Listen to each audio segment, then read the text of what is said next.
how did I become a follower of Isa al-Masih? My journey is essentially a journey from religion to redemption. I would characterize my journey in the faith, in this process of becoming a follower of Isa al-Masih, as a journey from ritual to reconciliation. And this is very important because I was raised in the precepts of the religion of Islam.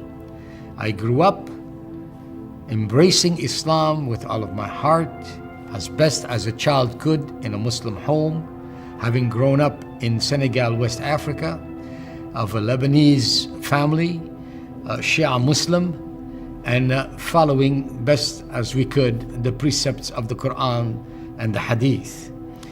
Our home was characterized by religion in every sense of the word. So, why would I need anything more than what we had? I never felt the need to have more until the crises of life that I experienced and that all of us experience at one point or another may bring us to face, or do bring us actually face to face with some of the great questions of life. Who am I? Why was I born? What is the sense? What is the meaning of my existence? Why these problems? Why do we have these struggles? That's the nature of the human heart, to struggle with answers and to look to the mercy of God to say, Lord, why? Lord, why was it that when I was just a little child, my parents experienced divorce and we had a broken home? Why did we go through struggles in the context in which I grew up, where someone from my background would despise a black man? And why, though we were all supposed to be Muslims, we were not getting along? I came very early to the understanding that even with all of the noble talk we had about Allah and about religion in the home, all of that did not shut the door to the misery and havoc that sin brings into a family and into a young life. I experienced all of this, and then I embarked on the task of reforming my life, thinking that all that I had experienced, all of the bad things that I went through, had been because I was not walking like a Muslim should. And I began to reform my life by being more careful, reading the Quran, trying to keep the traditions, of course, ritual and everything else that was required. But you know what happened to me? The more I embraced this, the more I tried, the more I began to discover that something simply was not gelling, something was not working. Was the problem just me? Was it that I wasn't doing it right? I began to look at others. I began to look at anyone who called himself a Muslim, whether he called himself a fundamentalist or he called himself a failure. From one F to the other, I looked at the whole gamut of Muslims and every type possible, and I noticed the same thing in their life that was in my life. That there was no assurance of the forgiveness of sin, that there was fundamentally no peace, although we constantly spoke of peace. That honestly, in my heart, as well as the heart of my Muslim friends then, though we said 5 times a day and 1,000 times in other occasions, Ar-Rahman Ar-Rahim, we were never very sure that Allah was on our side. We did not know what He decreed for us. Maybe He decreed evil for us. Maybe He decreed good for us. We did not know. We had no assurance of anything. And in that context, the struggle to reform one's life became a lonely one, an arduous one, a difficult one, at which not only I failed, but honestly, all the Muslims I knew were failing at it. We all know how to have a nice facade of religiosity and speak eloquently to issues if we have to. But the truth of the matter is that Allah sees our hearts, and He saw mine, and I looked at my heart and I knew that I was not finding the answer in religion as such. But what is there more than the deen? What is there more than iman? What is there that I needed that would take me to the next level, to the next step? I did not know. Where would I turn? What Isa al-Masih came to put before us was not just a set of rules or laws or things that we can bring forth as meritorious deeds, such as whether we call it prayer or giving alms or anything else. He came to teach us that beyond religion we needed relationship. And relationship cannot happen between us and Allah to be in the true peace, in the true Islam, in the true Salam. We cannot have that without there being first a reconciliation.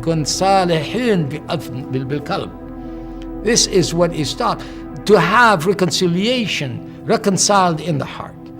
This is what I learned through the message of Isa al-Masih that someone shared with me. That person, in fact, the first time that person talked to me, I was very angry with that person, saying, do not talk to me about such religious issues. Who are you? And that's when I learned that there's a great deal of difference between those who would say that they are following the Bible and those who are true followers of Isa al-Masih. The man talking to me was a true follower of Isa al-Masih. I remember the first time that I heard someone give a khutbah about the Injil, and the man that was preaching that word, I shall never forget how he held up that book, the Bible, that comprises all of the holy revelations of Allah, from the Torah to the Injil, and began to say Allah is the one who gives promises and keeps them, and He is the one who assures us that we can count on what He says. That was a comforting word for me, because he was saying that there are things that Allah says that cannot be simply trifled with, that give actually reassurance. For I grew up in a system where I was never sure if Allah was truly for me. I was taught that Allah is closer to me than my jugular vein. But when I went to the Quran to read that, I found out that this is not speaking about a tender, loving nearness to me, but that it was a warning to those who actually were not being obedient. So I was in fear rather than at peace. That day, among the promises that I heard, was the one that is given to us in the book of Acts, in the 4th chapter, that says to us, إن تحت هالسماء وفوق هالأرض لا في غير اسم من بعد اسم عيسى المسيح اللي بيخلصنا. That is, there is nothing, no other name under heaven and upon this earth that has been given whereby we can be saved. But that if we believe, He will forgive us. That He is the one who did give His life as a ransom, the sacrifice that Allah provided. That belief pierced my heart. It wasn't something I was looking for. I wasn't thinking, and thank God this was not an invitation for me, so to speak, to switch religions. That's not what it's about. It's not about religion, it's about reconciliation. This is the message of the gospel of the Injil. This is what Isa al-Masih brings us, reconciliation. So today, to anyone who listens to me, I want to testify that indeed the Injil is true when it tells us La ilaha illallah wa la fi ghair wafi' bayna wa bayn Allah illa Isa al-insan, Isa al-Masih al-insan. That is, there is no God but one God, and there is no mediator between man and God except Jesus Christ, the man. And so that is something today that I want to assure any hearer, that if in faith believing one accepts what the Injil says, you find the solution. My life was transformed by that truth. What I could not find just through the precepts of religion, and it doesn't matter how you call that religion, it could have been any religion. What I could not find through the precepts of religion, I found through ransom, redemption, in the name of Isa al-Masih. I found reconciliation with God that transformed my life and gave me true peace.